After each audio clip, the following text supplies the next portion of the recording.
I've managed over $150 billion. And the single biggest mistake I see? It's not losing money. It's never letting it work in the first place. I've sat across the table from presidents, central bankers, the most powerful financial minds on the planet, and when I look back at every conversation, every pattern, every failure, one thing stands out above everything else. It's not greed. It's not bad luck. It's waiting. Young people in their 20s and 30s are waiting. Waiting for the right moment. Waiting until they feel ready. Waiting until the market calms down, or their salary goes up, or their debt goes down. And while they wait, time is leaving without them. Here's what most people don't understand about time. It doesn't pause for you. It doesn't wait while you figure things out. Every single month, you're not invested. You're not standing still. You're moving backwards. Like standing on a walkway at the airport, except this one's going the wrong direction. You're not resting. You're losing ground. I started studying markets when I was 12 years old. I bought my first stock with $300 I earned caddying. I didn't know what I was doing. Not fully. But I started. And that start, that imperfect, uncertain, uncomfortable start, changed everything. Most people in their 20s are smarter than I was at 12. They have more information, more tools, more access, but they're frozen. Why? Because the human brain is wired to avoid uncertain loss more than it chases certain gain. Psychologists call it loss aversion. I call it financial paralysis. And it is costing an entire generation their future. Let me show you what waiting actually costs. If you invest $500 a month starting at 25, with an average annual return of 8%, by the time you're 65, you'll have roughly $1.7 million.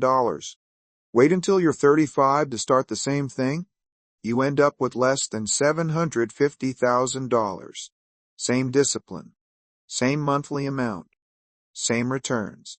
One decision, 1 decade of waiting, cut your wealth in half. That's not a math problem. That's a life problem. And yet people treat it like a detail, like something they'll sort out later. Like later is guaranteed. I've watched brilliant people, engineers, doctors, lawyers, people who work 70-hour weeks and earned real money, arrive at 50 with almost nothing invested. Not because they were careless, because they were cautious at the wrong time, in the wrong way. Caution without action isn't wisdom. It's just expensive hesitation. Think about compounding for a moment. Not the textbook definition. Forget the charts. Think about it morally. Every dollar you invest today is a worker you're hiring for the rest of your life. That worker makes you money while you sleep, while you eat, while you take vacation, while you age. Every dollar you don't invest, that's a worker you fired before they ever showed up. You're not just losing returns. You're destroying an army, one delayed decision at a time. Now I know what some of you are thinking. Ray, I have student loans. I have rent. I'm barely getting by. And I hear that. Those are real constraints. I'm not dismissing them, but I've also seen people with those exact same constraints, same income, same debt, same city, make completely different choices. One invests $100 a month and builds a foundation. The other says not yet and spends that $100 on things they can't remember 2 weeks later. The constraint isn't always money. Sometimes the constraint is identity, the story you tell yourself about who you are and what's possible for you. And that's where it gets uncomfortable, because waiting feels safe. It feels responsible even. I'm being careful. No, you're being comfortable. And comfort now is just regret wearing a disguise. But here's the thing. Waiting isn't even the deepest part of the problem. The deeper problem is what you're doing instead. So you're not investing. Fine. Where's the money going? That's the question nobody wants to answer honestly. Because when you look, really look, at where the money goes in your 20s and 30s, the picture isn't pretty. It's not student loans and groceries. It's subscriptions you forgot you had. It's the car that cost more than your rent. It's the dinner out, the weekend trip, the outfit that felt necessary in the moment, and invisible 3 weeks later. It's lifestyle inflation. And it is silent. And it is deadly. Here's how it works. You get a raise. Instead of investing the difference, you upgrade your life to match it. Nicer apartment. Better car. More nights out. Your expenses rise to meet your income like water finding its level. And suddenly, despite earning more than you ever have, you're saving less than you ever did. This is called lifestyle creep, and it doesn't feel like a mistake while it's happening. It feels like progress. That's the trap.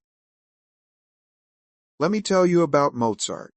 Wolfgang Amadeus Mozart was one of the greatest composers who ever lived. A genius by any measure. He earned the equivalent of a very comfortable upper-middle-class income throughout his career, more than enough. And yet he died broke, in debt, with almost nothing to show financially for a lifetime of extraordinary work. Why? Because he spent like his income was infinite. Lavish parties, expensive lodgings, a lifestyle built on the assumption that the money would always keep coming.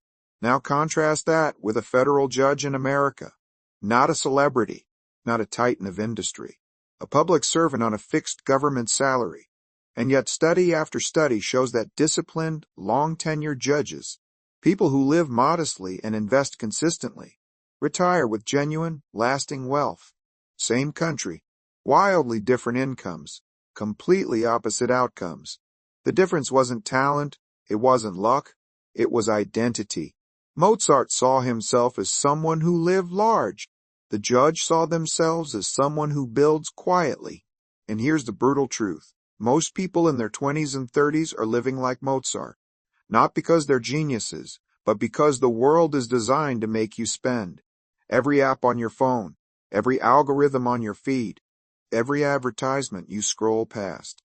They are all engineered by some of the smartest people alive to separate you from your money before you even realize it's gone. You are not fighting bad habits. You are fighting billion-dollar systems built to exploit your psychology, and they're winning. There's a concept in behavioral economics called hedonic adaptation. It means that no matter what you buy, no matter how good it feels in the moment, you adapt. The new car becomes the normal car. The upgraded apartment becomes just where you live. The dopamine fades, and then you need the next thing to feel it again. It's a treadmill, and the speed keeps increasing. I've seen this destroy people financially who had every advantage, high income, good education, real opportunity. But they were chasing feeling instead of building freedom. And those two things pull in opposite directions. Here's what I want you to understand. The math of wealth is simple. Spend less than you earn. Invest the difference. Repeat for decades. That's it.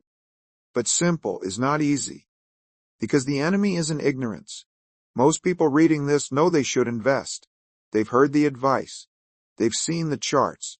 The enemy is your financial identity, the unconscious story you carry about money, about what you deserve, about what people like you do.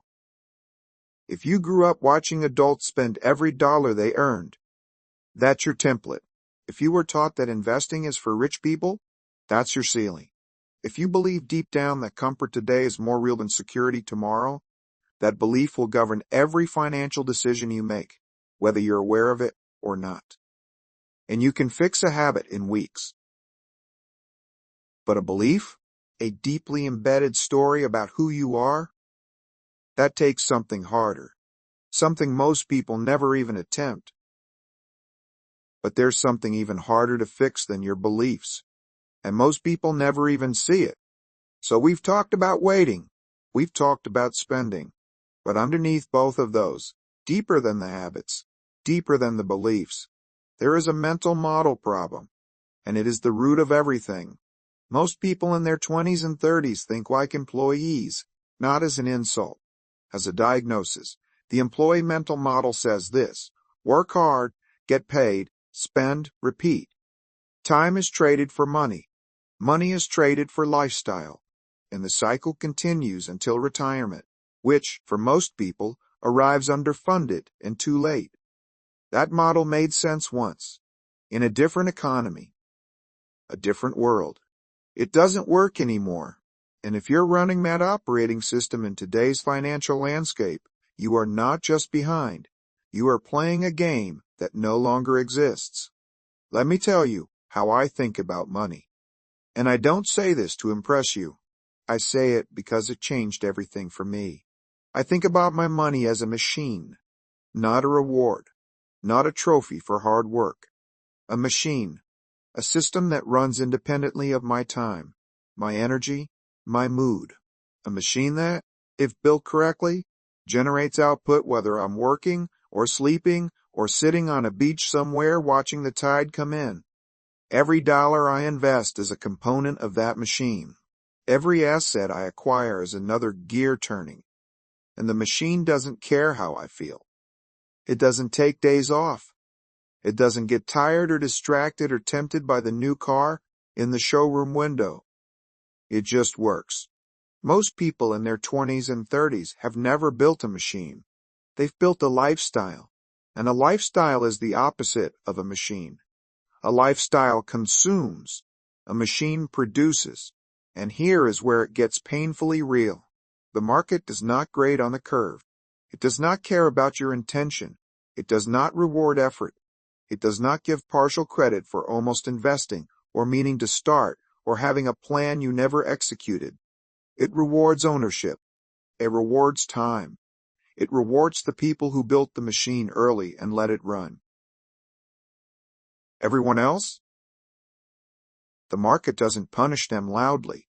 There's no alarm, no warning letter, no moment where someone sits you down and tells you that you're falling behind. It happens silently, over decades.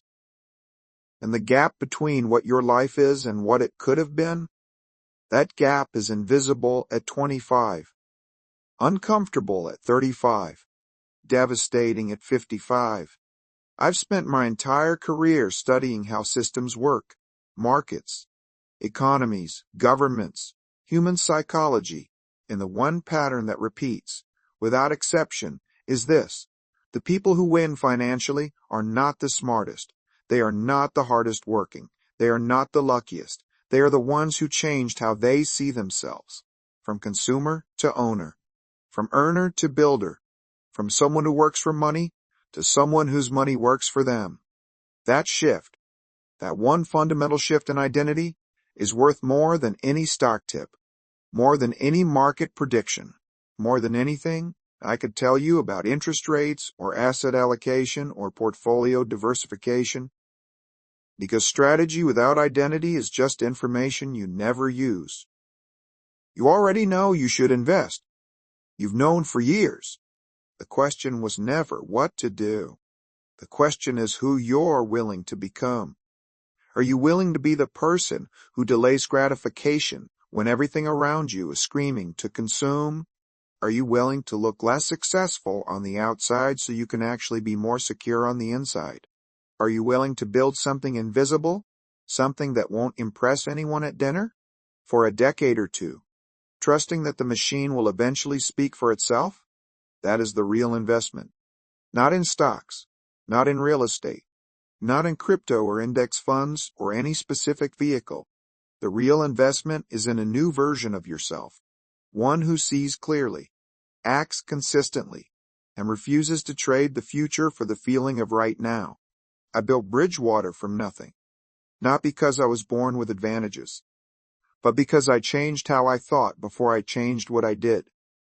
You still have time to do the same, but time, as we established at the very beginning, does not wait.